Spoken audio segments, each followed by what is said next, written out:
I started realizing that I wanted to do more with my photography, and that's kind of where I slowly started like shifting to the, I guess, less popular photography, which is fine with me because it's more fulfilling for me. Yeah, I'm able to like express myself differently or find things that are unique to me. And then again, it kind of leads you into what we were talking about, learning more about nature and finding things that pique your curiosity, and you develop from there.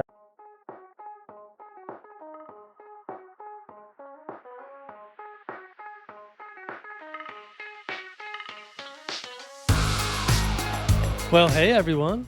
Welcome to episode 416 of F-Stop, Collaborate, and Listen. I'm your host, Matt Payne, and this week I'm excited to bring you a conversation with Matt Redfern, a talented photographer who grew up in Georgia and now calls Bend, Oregon home. Matt's journey into photography is as fascinating as the images he creates. With roots in the outdoors from an early age and a background as a hunter, his connection to the natural world has profoundly shaped how he sees and captures the landscape. In this episode, we dive into Matt's evolution as a photographer, from chasing popular scenes to creating deeply personal and meaningful work that reflects his unique perspective. We explore his approach to creativity, the role of observation in his photography and life, and how investing in education has transformed his craft. Matt also shares how his upbringing, love for the outdoors, and thoughtful approach to the landscape have all contributed to the images that he creates today. Whether you're a seasoned photographer or just getting started, there's so much to take away from this week's conversation, so grab your favorite beverage, get comfortable, and join me as I chat with Matt Redfern about his inspiring journey in photography. All right, Matt Redfern, it's great to have you on the podcast. Thanks for having me, man. This is crazy. I've been listening to this podcast for a long time, so yeah, thanks for having me on. Yeah, of course. And I mean, how could I not have someone on named Matt with a beard? Yeah, right. It's just, it works. Yeah, and like people might get confused if they're watching the video. They're like, which one's which? No, I'm just kidding. My hat's covering my hairline, but I haven't gone completely bald yet. But it's thinning out. So Just when that embrace happens, no one will be able to tell us apart. Embrace it, bro. Well, man, so first of all, let me just tell you that you've been producing some really great photography, and it's been lovely seeing your submissions for the Natural Landscape Photography Awards. Some really fantastic work, and you've been cleaning up shop.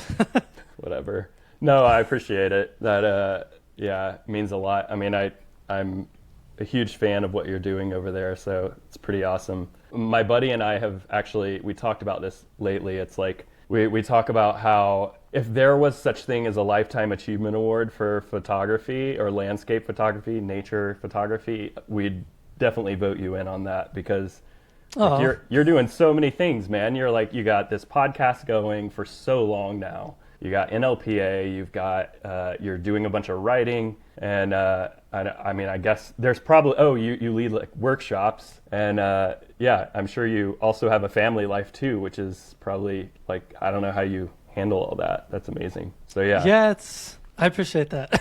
Yeah. Yeah. Well, cool, man. So you were just on Brews and Views not that long ago. I don't even think it's come out yet, but are you drinking a beer right now? No, I'm not. Oh, I thought about it, but no. I'm out of the good beers from that episode, so I've got to restock. You're going to have to get Bowman to send you some new ones. I know. Well, I'll keep bugging each individual person to send me some. Yeah, they've got some good stuff.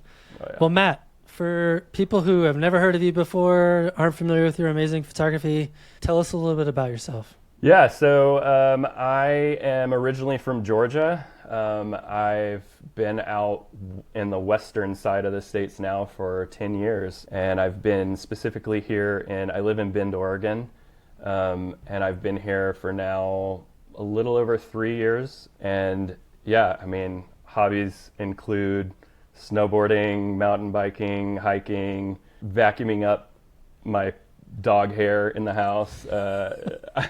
I live here with my wife, and my 3-year-old black lab. So, but we, outside of all of that, we live a pretty simple life and enjoy where we live.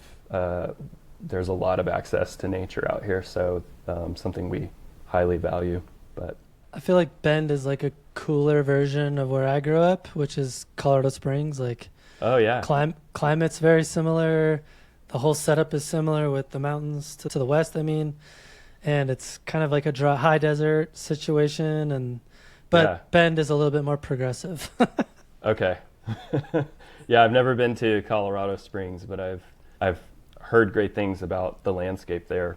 So yeah, hopefully one day can make it out.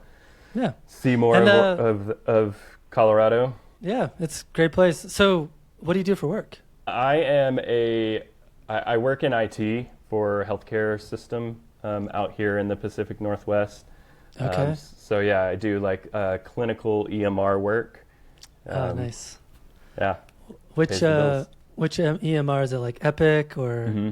Epic. Yeah. Okay. Yeah. So fun fact about me, I worked in nonprofit healthcare for about a decade. Okay. Yeah, about a decade. No, actually almost 15 years. Wow. And about 7 of those years, I was the clinical director, and I was overseeing like a bunch of lab and case management. And I actually developed and implemented an EMR template for referral management for NextGen that we put into place. So that was a long time ago. But when you said what you just do, I'm like, I know what you do. Yeah, it started out. I consulted early on, and I was hopping on a flight, twice a week, flying out to the client and back home. And I don't know how many years ago now, like ever since I moved out west. So yeah, 10 years ago, I started working like in one specific location, and things kind of. I would go into an office, and now I work from home. So it's a good setup, but. Yeah, I've gone through several different iterations of that and seen a few different EMRs out there. But yeah, it's been fun times. Cool. Awesome, man. Well, let's talk about your upbringing in Georgia. I've actually never spent any time in Georgia, but my wife sort of grew up there, so I'm a little bit familiar with kind of the lay of the land and kind of what it's like there. What did your upbringing look like, and how did that start to spark your interest in the outdoors? Yeah, I mean, with thinking about the landscape in Georgia, I mean, it's mostly flat, like throughout, I guess, kind of from mid-Georgia down. But in North Georgia, there are like mountains. It's kind of the base, I guess, or the southern base of the Appalachian Mountains. But yeah, I grew up in a family I have 3 younger brothers, and we kind of lived on, outside of Atlanta. It's like a suburb of Atlanta, but I feel like we kind of straddled between city and country. So I kind of got a taste of both worlds, I guess. I don't know. I was always outside, like my younger brothers and I, we were outside constantly. We wouldn't come inside to get a drink of water. We drink out of the spigot, like that sort of playing in the yard environment, whether we're, climbing trees and hurting ourselves, or, riding bikes around the neighborhood, finding bugs, throwing pine cones at each other, that sort of stuff. That was my childhood. And when we would take like trips and stuff, like family vacations, we would typically go camping, and yeah, we would like join up with a couple other families, and we'd all like book this, large area of a campground, and, would do whatever, I guess, over the course of a week or 3 days or whatever. And yeah, so I was always outdoors. And then my dad's side of the family, like they're all avid deer hunters. And so, from an early age, I was taught how to hunt, and, I would go out and hunt. I don't like really do that anymore. I haven't done that in decades, but it was a cool like foundation of like seeing and learning how to respect nature. Yeah, so I was the classic Southern like, boy growing up, I would say. Right. So like nowadays you'd spend time in like Sportsman Warehouse or Cabela's and that kind of a vibe? Not nowadays, but yeah, back then for sure. Yeah, right. Get the camo, get all the new camo gear and the camo hats and Oh man, I would get the Cabela's catalog, like subscribe to that, and like lust for all the gear for a long time. Yeah.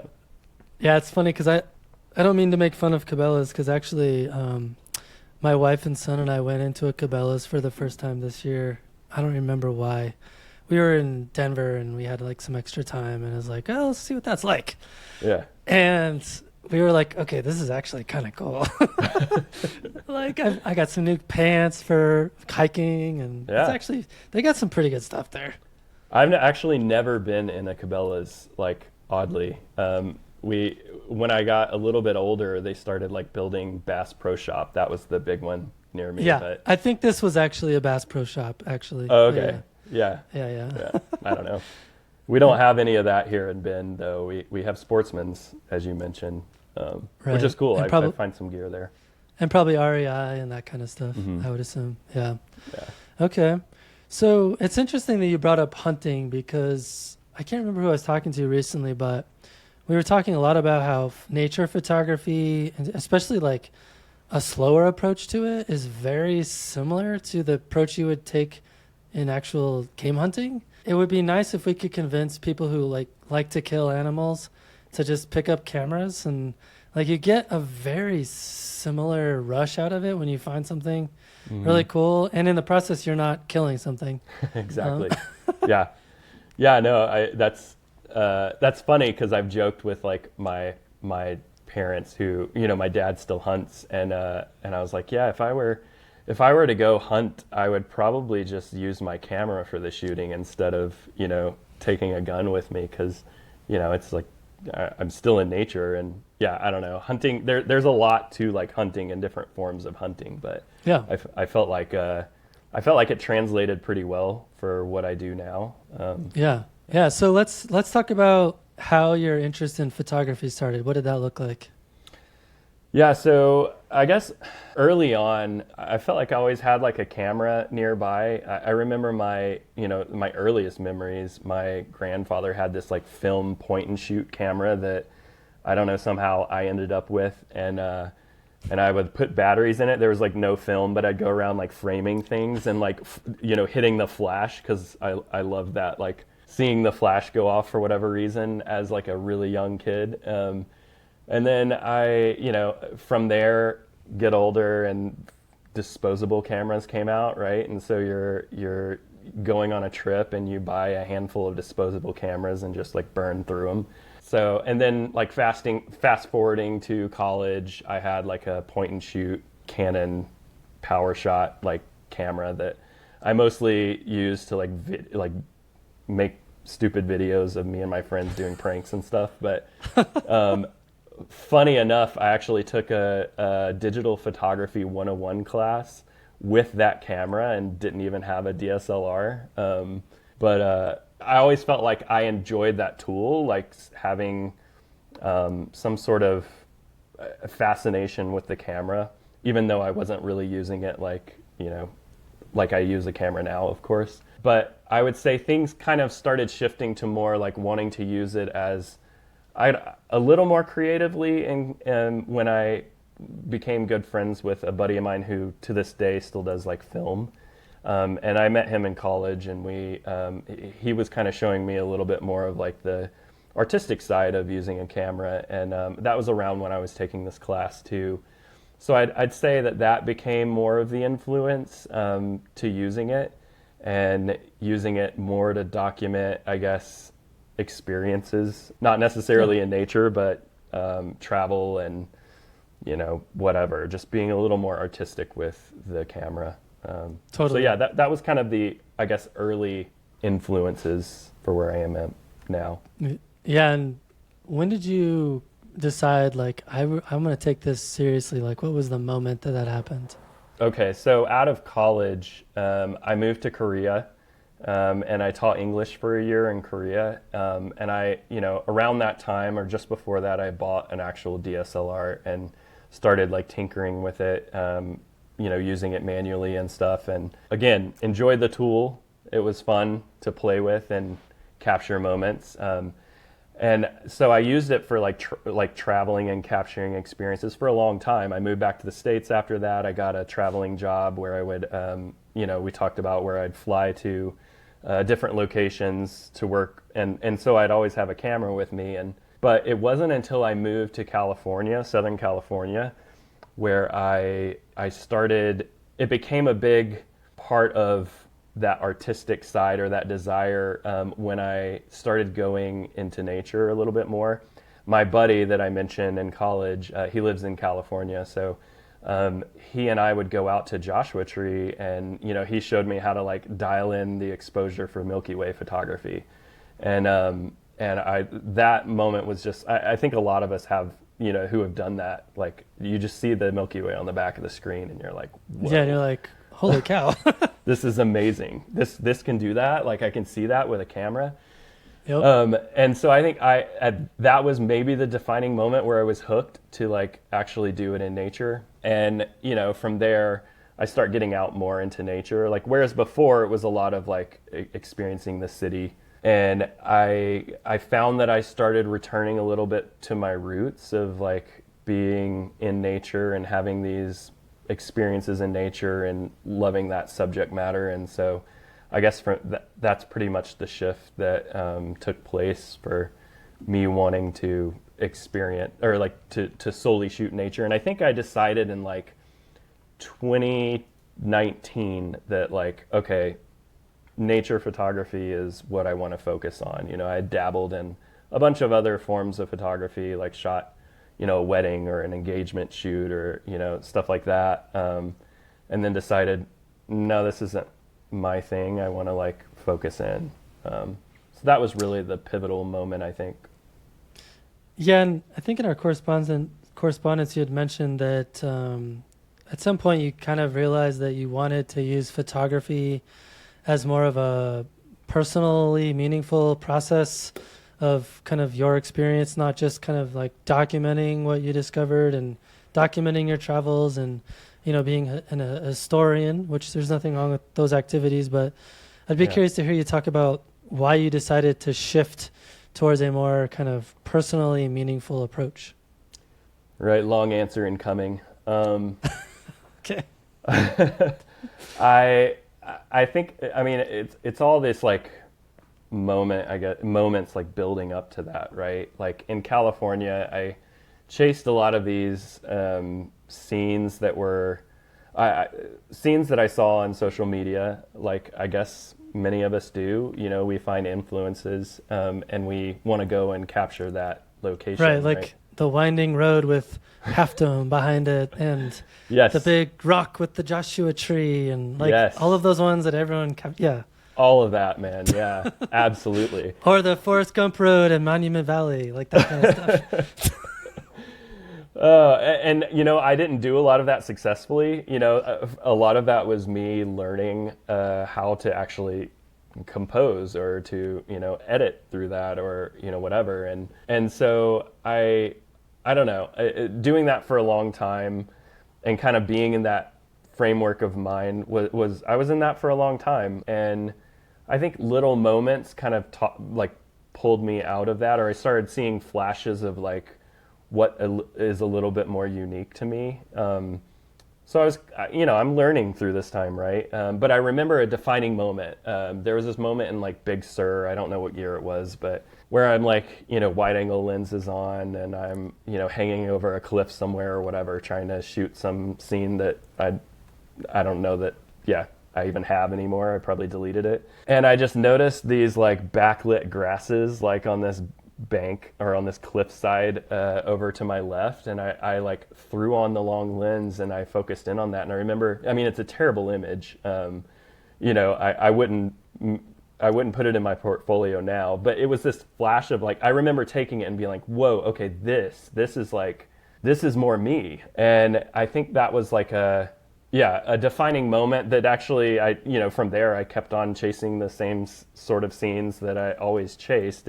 But it was like, a realization at that point. And so I guess fast forward 3 whatever years ago, I moved here to Oregon, and I'm thinking, okay, I'm gonna go chase waterfalls, man. Like Oregon is so good at they have so many amazing waterfalls, right? And That's what I did when I moved there. yeah, yeah. And so I started doing that, and I would climb up to like mountains and find these like big vistas that I could, and try to like find stuff, and it was all about like exploration, which is cool. Totally. I was in a new place. Did the same exact thing when I moved there. Like, I'm like, oh, I need to go check all these places out, and I knew nothing about Oregon, so like, of course, you go to the internet and social media, and you just start looking for places that look interesting to photograph, right? Exactly. Yeah. Totally normal.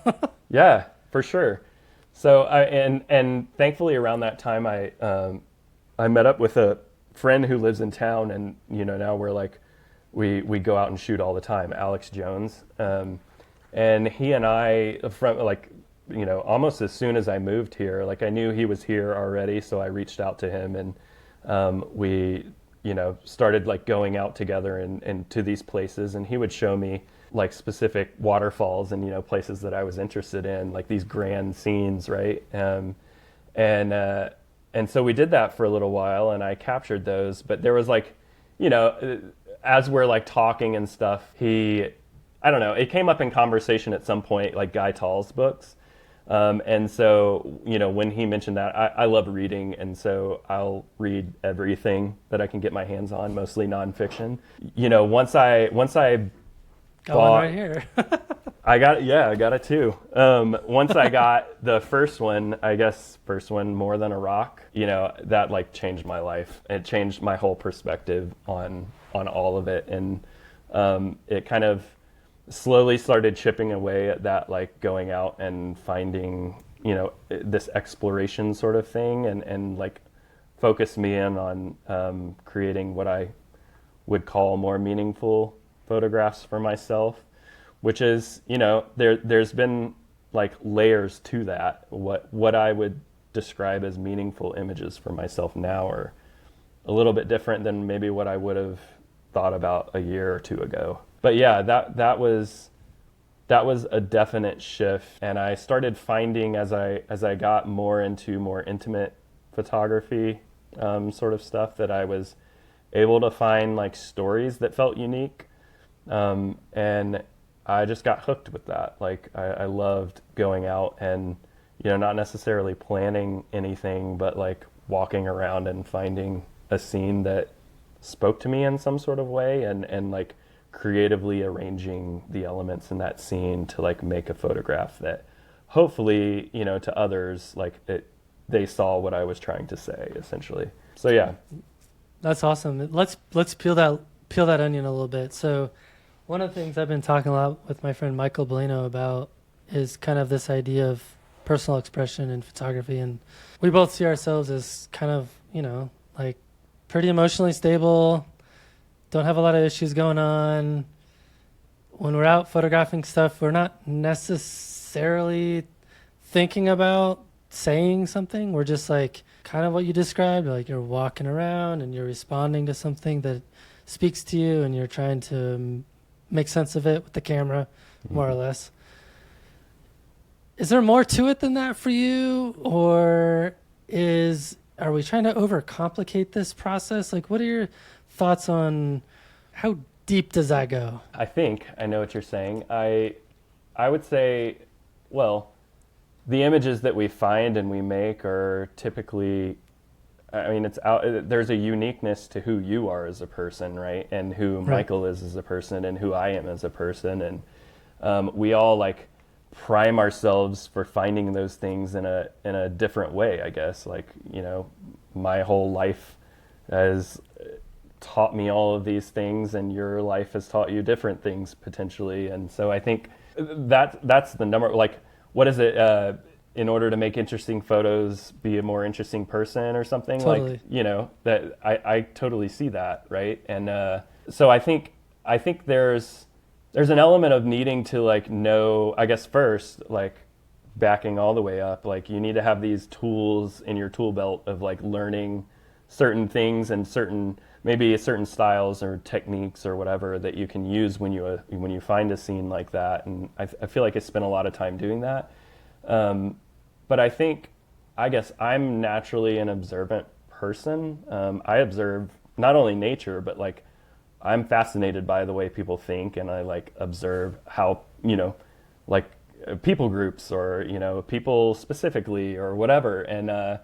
My whole approach to like noticing things like that is just a slow approach. And, for the longest time, like I ran around at the beach trying to find the right like scene, before the sunset, and like it was chaotic. And I didn't realize that was, not a good approach for me when it came to making images. It wasn't until I started moving very slowly and taking notice of everything that's going on, around me, that I was able to start finding those things. So I would say it seems simple the way like one can talk about it, but I think, there's an interior landscape, right? To use Guy Tall's book name, that is needed in order to actually find that sort of stuff. So I think it takes a little bit of the pre-work, I guess. I don't know. Well, and I would say it's probably largely subconscious for most of us. And I love what you said about how it works for you, because that's very similar to me. It's like you're not consciously leaning into all the things that make you when you're out there taking a picture, right? Like, no, but they're there, yeah. And so there's like this balancing act of responding to the things that you respond to, but not like overthinking it, right? Yeah.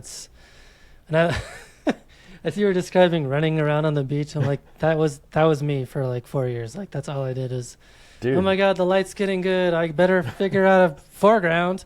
Yep. Right. Which I guess that can work for people. I mean, I've heard like that's how Mark Adamus operates, is he's running all over the place and he's kind of a madman when it comes to that kind of stuff. But I think, if it works for you, that's great. But I'm with you. Like for the most part, that doesn't usually pay off for me. Yeah. No. Yeah. And I think it's important to recognize what works for you and what doesn't work for you, whether that be being the crazy person that runs around or being the person who kind of slows down and takes more time to reflect on what it is you're observing. Yeah, definitely. I mean, yeah. And I'll say that, not all the time do I come away with something unique. Often Alex and I are on the trail together and we're pointing at the same thing and we realize it later. And it's like, oh, well, I guess that was the obvious thing. Who's going to put it in their collection? Whose image is it? No. But I think I definitely agree with that people operate, like as soon as you learn how you work and how you, come away with images, I guess, go with that. There's no right or wrong way to do it, I guess. Someone who has a full-time job in IT, I'm guessing, and you can correct me if I'm wrong, but I'm guessing that you probably aren't as influenced by external voices telling you like, oh, these are the kind of photos you should be making, or you should probably try to get these types of photos for your portfolio so you can sell them. Like, I'm guessing you found a way to kind of silence a lot of that. Oh, because I'm not like a full-time photographer. Because you don't need to care about it. Derive income from it. Yeah, I think so. I think that gives me more of the freedom to just play and do, whatever feels right for me and not have to, have deliverables, right, to come away with. I think there's definitely some truth to that. And, something that I've thought of, like the allure of becoming full-time, like a full-time professional photographer is, there's some downside to it maybe because of that, unless you, figure out another way around it. So yeah, I don't know. I would say that there's an element there of truth. You could probably code, so you could probably hack into some stuff and make a little bit of money on the side that way. So probably not. Well, I wanted to take a quick pause from the episode to let you know that it's that time of year again. The Natural Landscape Photography Awards are right around the corner. Mark your calendars because entries open on April 15th and close on May 31st. This competition was created by me and a few fellow photographers to celebrate landscape photography in its purest form. Whether you're a digital photographer or a lover of film, this is your chance to showcase your skill, creativity, and fieldcraft while staying true to the natural beauty of the landscapes that we all cherish. With over $25,000 in prizes, including $16,500 in cash, international exposure, and the chance to have your work published in a stunning fine art photography book, this competition is the real deal. And here's the best part. If you make it to the finals, you'll receive a copy of the book for free. We're looking for photographs that tell a story, connect us to the natural world, and reflect the incredible moments that you've captured without relying on heavy editing or AI-generated techniques. So, if you're ready to elevate your photography and join a community of like-minded artists, visit naturallandscapeawards.com for all the details. Again, that's naturallandscapeawards.com. Let's make this year's competition one to remember. Okay, let's get back to the show. I know we touched on this a little bit already, but I think it ties into what we're talking about now. I'd be curious to hear you talk a little bit about how your upbringing as a hunter has informed the way that you see the landscape and the way that you approach photography. Yeah, I don't know. I just haven't really thought about that particular side of me, that like how it informs this, but I guess it makes a lot of sense. As you, like the form of hunting that we did, I guess I should say, because a lot of, some people may think deer hunting is like you're walking around like, stalking your prey and looking for, the animal. And, but we did kind of the opposite of that.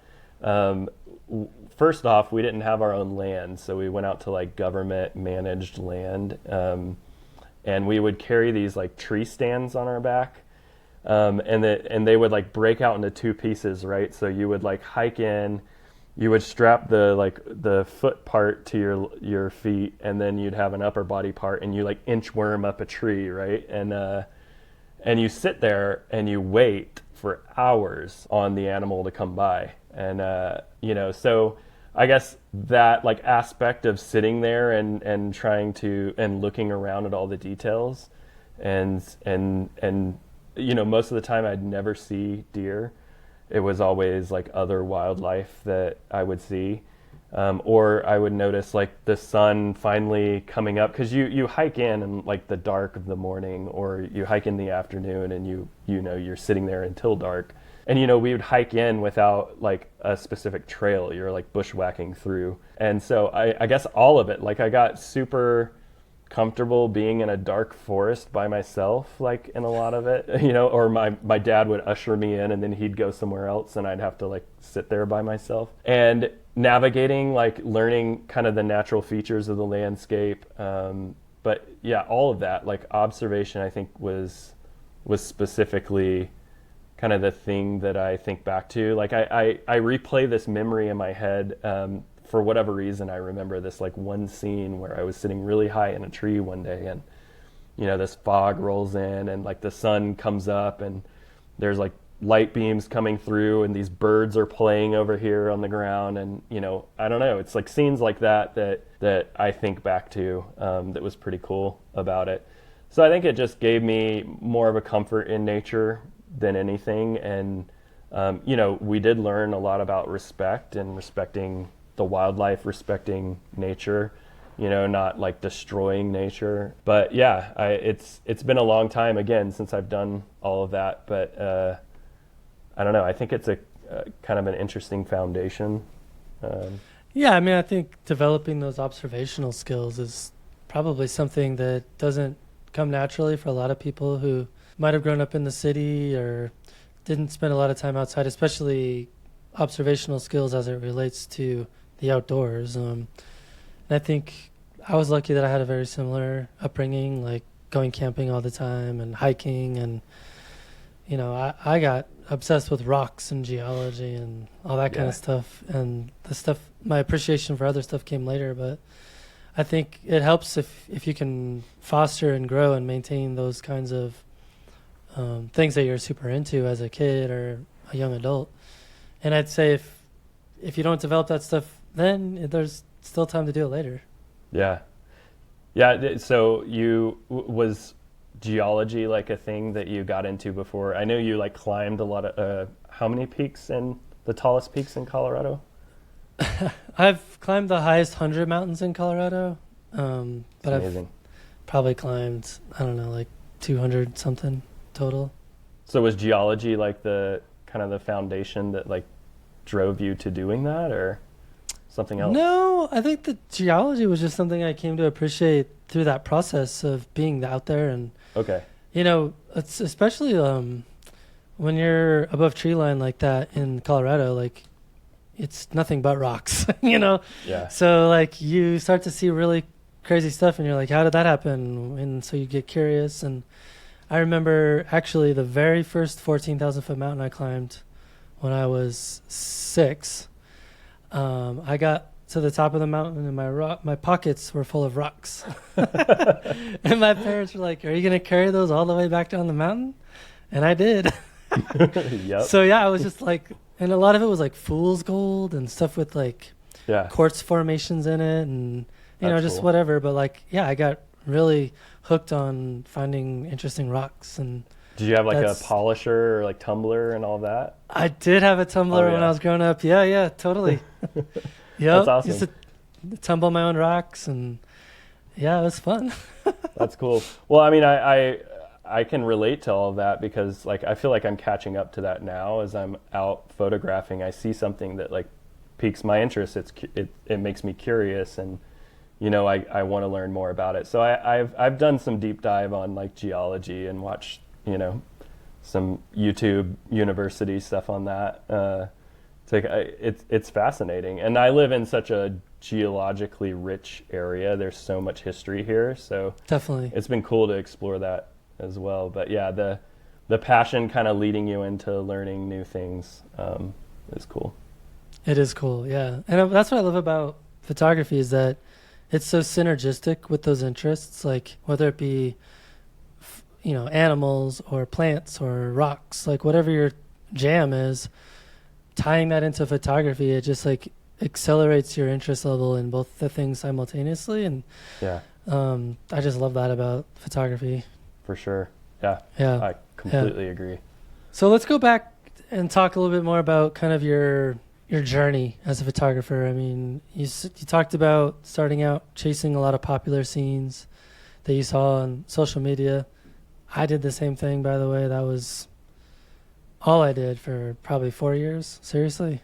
Like, that's all I did. Yeah. What did you learn from that time as a photographer about the craft and yourself? Yeah, I don't know. I mean, I think I learned that. I mean, it was cool finding those scenes and like seeing that place that you see on a a little light box camera or a phone, whatever, and having that experience. Like, there's a lot of awe and wonder that comes from chasing those scenes and like being it. I mean, the first time I drove into Yosemite and saw the tunnel view, like I was blown away, so I get it. Like, For sure. it's insane. So seeing those like was amazing. But I think I started realizing that I wanted to do more with my photography, and that's kind of where I slowly started like shifting to the, I guess, less popular photography, which is fine with me because it's more fulfilling for me. I'm able to like express myself differently or find things that are unique to me.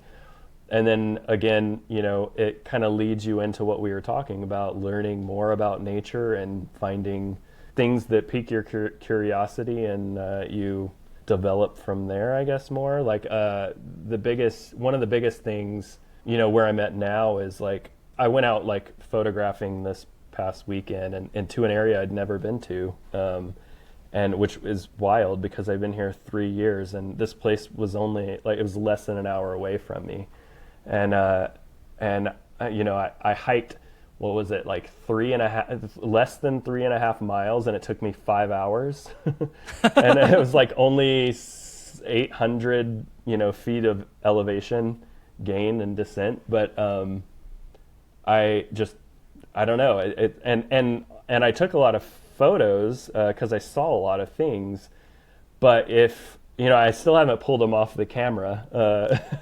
They're sitting on the SD card. And if I were to like plug in the SD card onto my computer and something went wrong, that'd be okay to me. Like, I feel like, to me, what was more important was that experience there and that time, moving slowly and seeing this area that's like completely new to me. And so I guess it's like my whole mindset has like completely changed from like, gotta get the shot to like, okay, if I don't get the shot, that's fine. I mean, what's more important is this time by myself in nature where I feel like I am like meditating in some sort of way. Like, you're so focused on one thing and it's in that like creative flow that's so addicting for me. So yeah, I think that answers your question.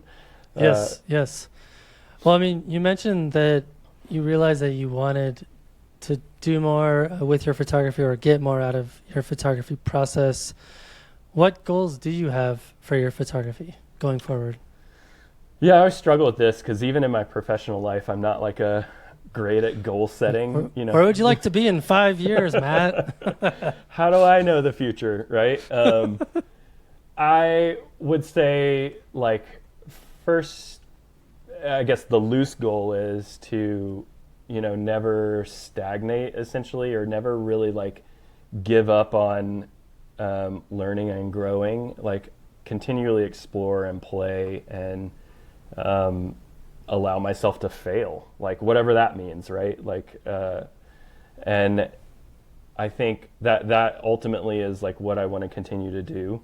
For the longest time, it's been like create a good body of work of, images that I'm happy with. And I still want to do that. But I think as I'm like doing more of that, I want to kind of shift into new ways of being creative through images. And I think a large one, I've always like released images like as a single image sort of thing. And now I find myself, on certain like dedicated trips that I've done, experimenting with releasing in a collection. And I've found some cool like creative ways of doing that. Like I feel like a collection kind of, there's a new like aspect of how to deliver those that's a little more creative than just releasing a single image. So I'm learning that. And so I want to keep doing more of that as well.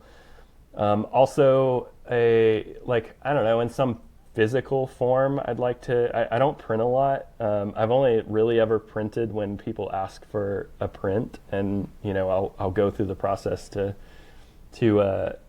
print for them. And, but I'd like to like, maybe, I don't know, print out a collection and like display it somewhere locally, potentially. That would be a cool new experience for me.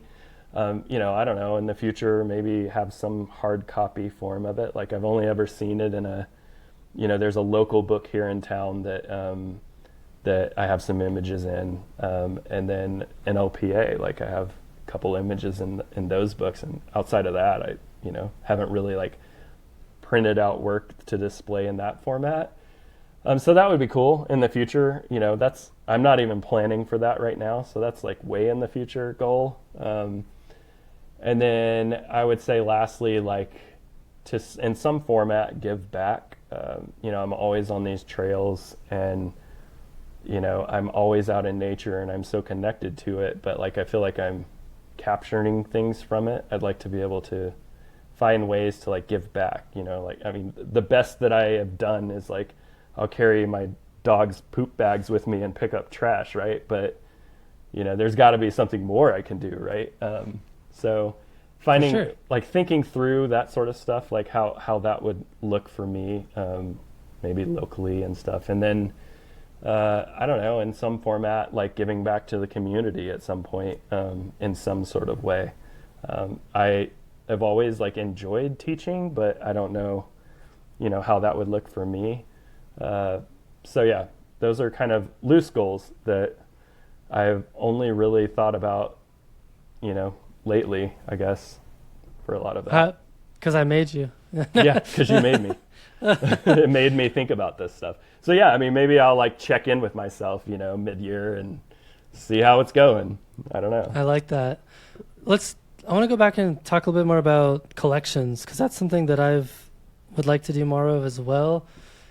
How are you thinking about doing that? Like, is it structured around themes? Is it structured around locations? Like, what is your thought process about how you want to try to do that? Yeah, I will be thinking out loud on this, I guess. But the first time that I have tried like releasing a collection was, last year? No, 2 years ago now, fall of 23 in Utah.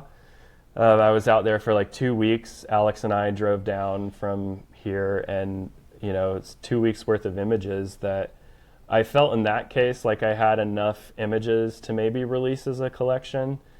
Whereas like locally, I'm kind of like out, for an hour or two on the weekend here and there, and so I can't like figure out how to release a set of that when it's like constantly changing.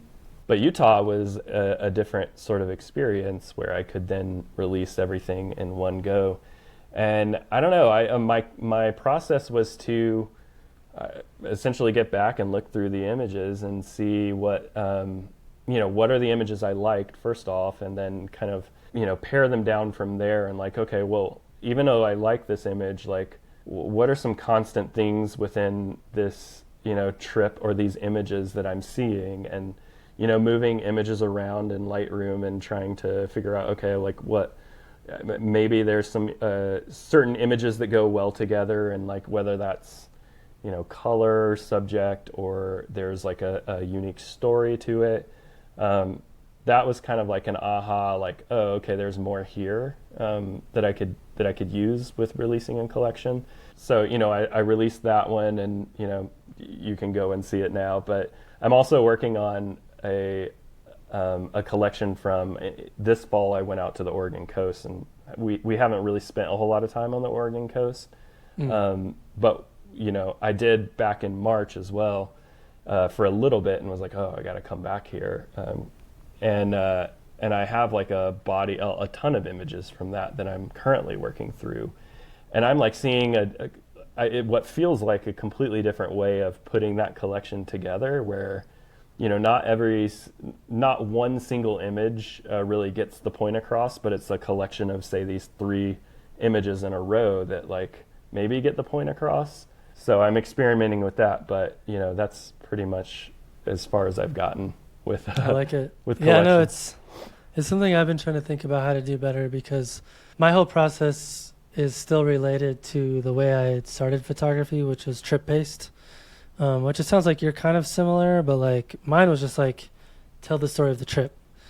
Whereas I think, that's kind of surface level in some ways, and I'm trying to break out of that and maybe go through my work and look at it across several trips, but look for themes within the trips and then collapse it down into something that makes sense. It's funny because I just did a workshop with David Thompson, and he was telling me that he's getting ready to release a collection of fall photography that's square. Like those are the 2 constraints. Oh. Square, fall. And I just thought that's a really interesting approach to making a collection, like aspect ratio and season, right? Mm-hmm. And I think sometimes my stumbling block over all this stuff is like I overthink it. I'm like, oh, it needs to be like this really interesting story, but sometimes it doesn't need to be that complicated, right? Dude, I am so conflicted. I overthink everything. I can't tell you how many times it's definitely something Brent Clark and I have been talking a little bit about on Instagram, because I'm constantly running things past him and like, am I overthinking this? And it's yes, you are. Yes. I mean, I can't tell you how many times I've like not completely redone my website, but like I'm constantly thinking about how to organize my website better. And painful. I struggle with it every time. I'm like, well, how am I going to do this? And so yes, no, I don't have it all together. I'm constantly overthinking how to do it right, but Yeah, I get that, like trip report sort of stuff. And if you're consistent with that over time, switching it up, like, what does that do? Right. Yeah, It just feels weird. yeah, yeah, Yeah. But I like that idea because I also think, and I could be wrong on this, but I think if you think about your photography in that way, it does a couple of things for you. One, it forces you to be more critical of your work and make sure that it fits within whatever those guidelines are, right? Like just using David's example of square full, like not every composition is going to work as a square, right? So like that already eliminates a lot of images that you might be in love with, but it doesn't fit that constraint. And I yeah, think when you have those constraints in place, it forces you to be more critical. And then two, it also gives you a lot more purpose in the work. I think we're all looking for that right now. yeah. I could be over speaking, but I know I am. I am, yeah, yeah, for Yeah. sure. Yeah.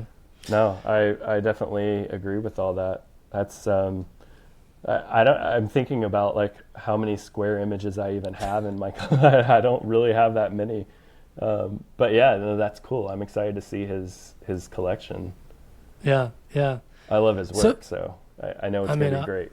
Obviously. Yeah. He's one of the best. All right. So Matt, you've invested some time and money in education. How has that improved your approach to making images? Yeah, it's all like tools in the tool belt. I've done one workshop ever.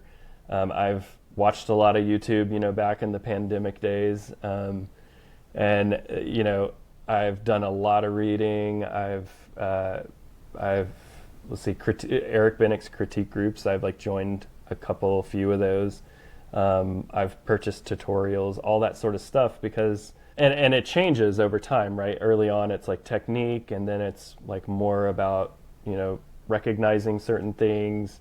And then, with the critique stuff, it's like, okay, let's recognize things in my own body of work that maybe I'm missing or not seeing.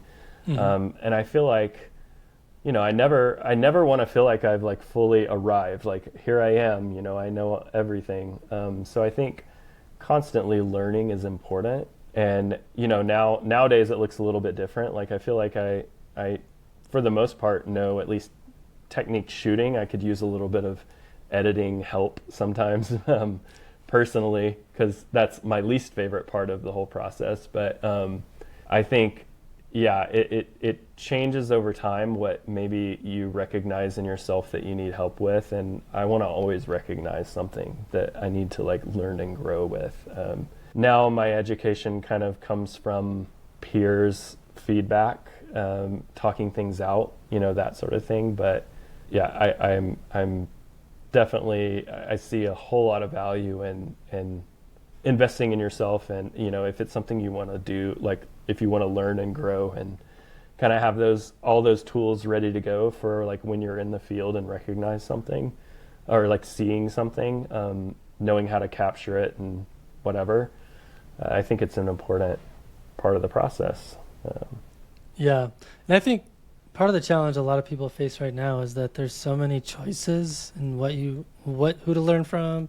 I constantly get questions from people like, do you know of anyone who has a good Photoshop tutorial, like a comprehensive Photoshop thing? And it's like, not really. Like I know like people who cover certain pieces of it, and I think it's because there's so many different people producing stuff, and like how could you know how do we know what's good, not good? And so Yeah. I think people struggle with like picking and choosing. So what was your process for figuring out what you thought might help you?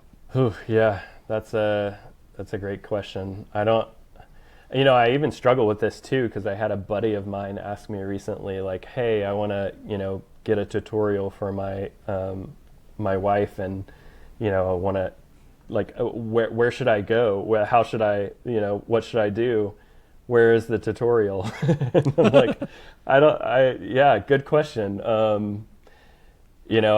was like, well, my advice was, okay, learn about, the exposure triangle, like learn how to expose an image. And, it depends on the style you want to shoot, and all these things. So it's a really hard question to answer. And I don't know that I never like followed a specific, I guess I followed certain voices, and I was kind of self-taught on how to use the camera technically. For me, it was just a lot of Google searches and reading blogs and things like that people put out there. Like you said, there's so many different voices. I think if nature photography is the thing that you want to do, more obvious routes to send people down specifically. But yeah, I don't know. Do you have an answer to that? Like, I know you lead workshops for Mute. Is it Muke? Muke? It's Munch. Munch. There's the word. Yes. First of all, I don't think there's a one size fits all for everyone. Like, everyone has different learning styles. Everyone is in a different place. The way someone teaches one thing might not resonate with me, but it might resonate with you. You might really like my photography, but this guy over here hates my photography. So I think you have to be a little bit discerning in terms of like what you want to get out of an experience. And I think ultimately it starts with like figuring out what you want to know or how you want to grow or improve, and then starting to ask the right questions, like who are the people out there that can teach me those things or show me those things. And I think, not to like get super meta on it, but like that's why this podcast has been great for me, and hopefully for listeners, is I'm exposing everyone to like lots of different viewpoints and perspectives and approaches. And I've gathered a lot of my favorite photographers just by like learning about them on this podcast. And so I think by staying super tuned into stuff like podcasts and YouTube channels and things like that, you start to get exposed to the different things. And then it's like, oh, I heard, man, I really like the way that Eric Bennett talked about that, or I really like the way David Thompson talked about that, or man, that was really interesting. I like the way Wayne Suggs talks about this thing. So, I mean, it's like, I think if you just got to kind of like spend the time instead of wanting to just get it spoon-fed to you quickly. And that's why I always tell people, like, spend like 40 hours listening to a podcast or your favorite YouTube channel, and like then you might have better questions to ask other than where do I learn, right? Like, I think it's complicated. Dude, I can attest to that for sure. I mean, like I said, I've listened to this podcast for a long time, and I've found a lot of photographers through this podcast as well. And I think you've had some incredible photographers on. And I've learned, I can't even like point to one specific, it's just a culmination of all of these voices, I think, that have really impacted me. So I completely agree with that. I would say one thing that does come to mind, a lot of, this might be a plug for them or a marketing point for them, but the Out of Chicago conference, they bring in a lot of really great photographers that, to your point about everyone having a different type of, like a different style, a different way they operate. And I think that gives people the ability to like kind of rotate through a lot of those photographers who are leading certain sessions and whatnot, and learn from them and figure out, okay, who is the voice maybe that who do I connect with more? And maybe that gives, I've never been to one of these, but this is all what I understand about it. Yeah, I mean, I've taught for 2 of them, and I've also done like almost every Out of Chicago Live as an instructor. And I think Out of Chicago Live is probably the most undervalued resource that exists in the photography community, because like you said, they have like over 100 instructors, and you get access to all of the videos for a year, and you can jump between Zoom sessions and like, oh, Matt Payne is boring the heck out of me, but man, let's go see what Michael Bellino's talking about in this other room. Or, oh my gosh, this guy over here, he's talking about architecture photography. That's way more interesting to me. So like, there's something for everyone. And I think it's a really great resource. And like you said, it's a great way of like sampling. Like if you go to a brewery and you don't know if you like a stout or a porter or an IPA or whatever, like you can get a little taster and see which one you like more. And it's kind of like that for instruction. So I think it's a great resource, and I don't mind plugging Out of Chicago. I think they do. I think they have a great product. Yeah. No, that's great. That I didn't realize that about Out of Chicago Live, that there were different it's amazing sessions like that. What's cool about as being an instructor there is I also get to attend all the sessions, and I think that's a missed opportunity. A lot of the instructors don't do that, and for me, it's like, yeah, I want to go learn what so-and-so's talking about. Like, they all have interesting things to say. And so I think it's a really cool resource. And like I said, cool. you get access to the videos for a year. It's pretty dope. That's Yeah. awesome. Unfortunately, it'll have already have happened by the time we record this podcast, or by the time this podcast comes out. But yeah. Oh, okay. Where's the next one? They have Out of Chicago live like every February, I think. Oh, okay, and that's all online, right? That's not All like online. the in-person. It's usually like a Thursday through Sunday type event, and you kind of pick and choose what you go to. So it's not like you have to commit to going. Like, but I mean, you paid for it. You might as well go as many as you can. Yeah. It's a pretty cool thing that they created, and they did it during COVID. Okay. It's kind of like a way to get instructors money. Honestly, like they were like, how can we help instructors get paid during COVID? And like they just kept doing it every year, and it's been really cool. That's great. Yeah, that sounds like a perfect sort of resource for people. Yeah, I think it's great. Yeah. All right, now I've got some really weird questions for you that are like super out there. Okay. But I was digging around on your website, and I came up with some things that I wanted to tap into. So you talk a lot about creativity on your site, on your About Me page. What does creativity look like for Matt Redfern? Well, I guess I should preface everything by saying, I don't know, growing up, I lived under this like thought that I wasn't creative. I had my younger brother kind of filled that role in the family. Like he was the creative one. He could draw really well and still can. He's even a photographer. He does like mostly wedding stuff. But so I was like, oh, okay, well, maybe I'm not creative. Maybe I'm more athletic. And so I guess I leaned into that a little bit more. So I guess it took a while of me, I mean, still being in like, still loving photography and, you know, doing it for a while to like eventually learn that, oh, I can be creative, you know? So I think it's something that you can learn. I think it's something that you can grow to be better at. Personally, that's been the case in my life. So I think, you know, again, the way to be more creative is to prime again yourself with like this, all of the information, I guess, that maybe you're interested in, like becoming, to like learn. And I think even if I tried to like start painting tomorrow, like I would be terrible. Like I was terrible at photography right away. But I like, you know, if I loved it enough, I could keep going and eventually do better work and find like ways to be more creative with it. So it's a muscle.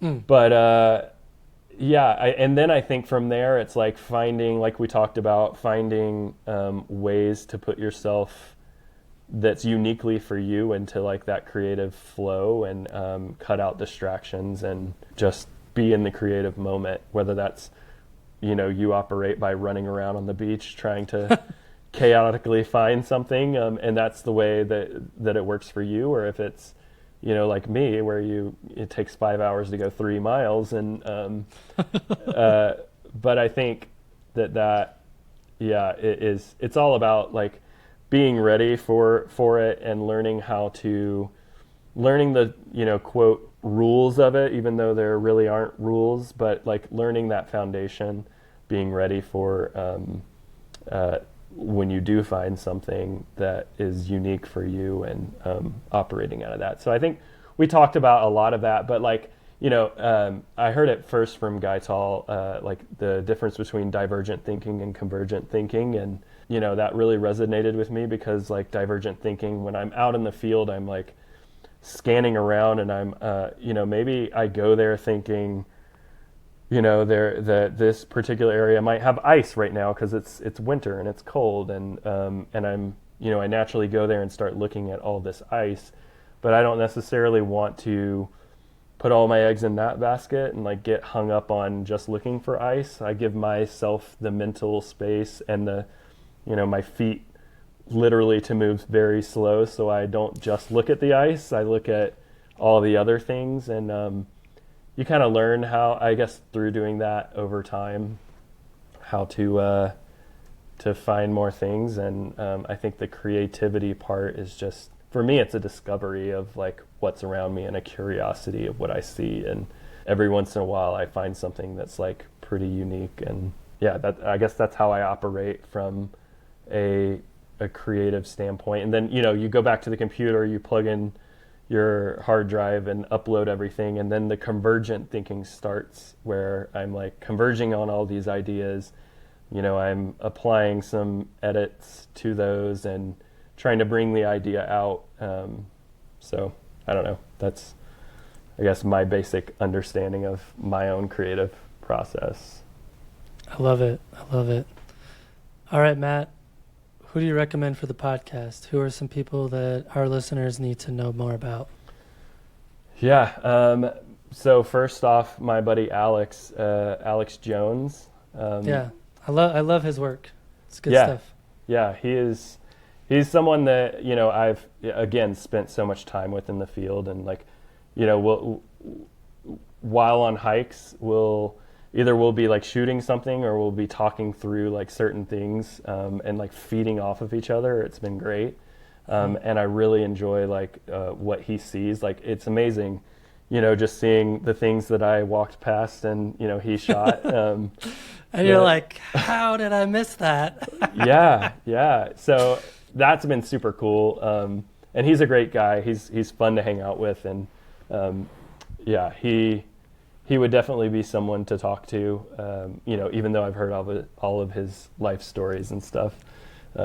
He's a pretty cool guy. So yeah, the other person would be Nader Dye. I have just talked with him through Instagram a little bit, but I've been following him for a while. And I think I was following him, back when, intimate photography scenes or whatever wasn't really like what I was pursuing. I don't know that I like fully appreciated at the time his work as I do like now. And I think he lives in Northern California, if I'm remembering correctly. And he finds a lot of like super unique stuff. And I think his portfolio is super diverse with what he photographs.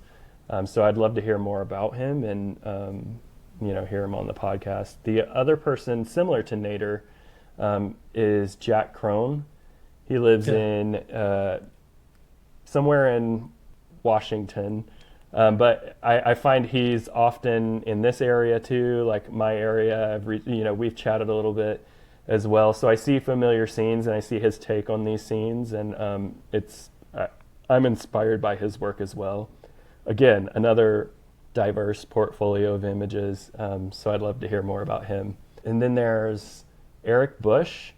I was interviewed in Nature Photography, On Landscape, On Landscape, and I mentioned his name, and then I guess recently, as of right now, it's the latest issue, he was interviewed on my recommendation, and so we started chatting on Instagram. We've been chatting for a little while now, back and forth, like learning about each other, and I think he's super interesting, has a super interesting story. He also lived in Korea much longer than I did, and what he talked about in that article was like fascinating. I mean, I think he derives a lot of his photographic inspiration from like Chinese paintings, and he has a lot to say around that. So yeah, read the article, but also it'd be cool to like hear him on here if he'd be open to that. So yeah, and then lastly, I love, something that I like to experiment with a lot is abstract photography. And I think Maria Ruggieri, I don't know a whole lot about her, but I love what I see from her work. Yes. She does some incredible abstract stuff. She also does like intimate scenes too, but I would love to know more about her and about her, like how she captures these things. And so I find her images are pretty fascinating. So those were the list of people that I could come up with that have never been on this podcast, which is a really hard, it's getting harder and harder to do because you've had so many amazing people on here. So now we've had you, Matt, and like I said at the start, like I really like your photography, and I hope to see you continue with it, and I can't wait to see where you take it, man. Thanks, man. Yeah, likewise. I can say the same about you. Oh, thanks.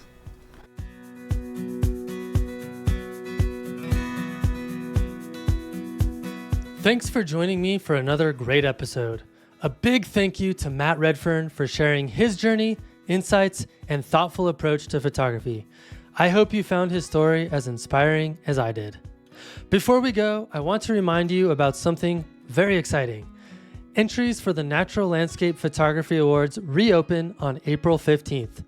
This is your chance to showcase your work in one of the most respected international competitions for landscape photography. To learn more and to see what we're all about, I encourage you to check out our fine art competition book. It's available for free on our website. It's a stunning collection of some of the best work from the competition and a perfect source of inspiration. If you've been enjoying the podcast, I'd love your support on Patreon at patreon.com/fstopandlisten. Your contributions help keep the podcast going and allow me to bring you incredible guests like Matt every single week. On top of that, if you're watching this on YouTube, it means you can watch the episodes with no ads. Thanks for stopping in, collaborating with us, and listening. See you next week.